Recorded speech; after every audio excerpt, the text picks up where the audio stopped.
When running a business, there are two key groups you'll deal with every day: customers and suppliers.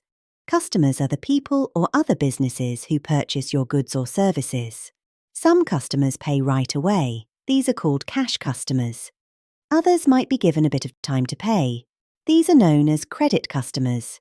For example, imagine a company selling office furniture. If someone walks into the shop, pays by card and takes their desk home, that's a cash customer. But if a company places a bulk order and is given 30 days to pay the invoice, that's a credit customer. Now, let's look at suppliers. Suppliers are the people or businesses that provide goods or services to your company. Some suppliers require payment right away. We call them cash suppliers, while others allow you to pay after a certain period, called credit suppliers. For instance, if you buy printer paper from a local store and pay at the counter, that's a cash supplier. But if you order office equipment from a wholesaler and agree to pay next month, that's a credit supplier. So, in short, customers bring money into the business. Suppliers are the ones the business spends money on.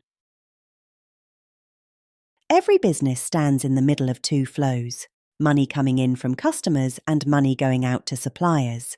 These are called receivables and payables.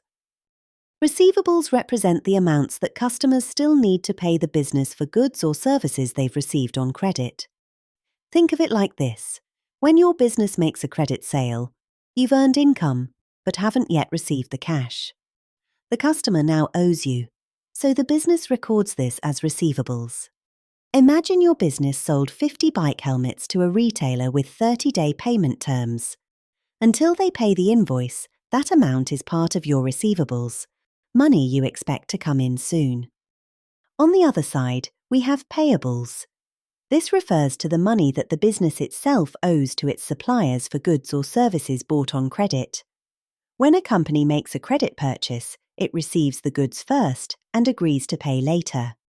The supplier becomes one of the business's creditors because the business has an obligation to pay them. These amounts are recorded in the purchases ledger, which tracks each supplier, the amount owed, and the agreed payment date. For example, your company buys new bike parts from a wholesaler on 30-day credit terms. Until that invoice is paid, the balance appears in your payables, money due to go out in the future.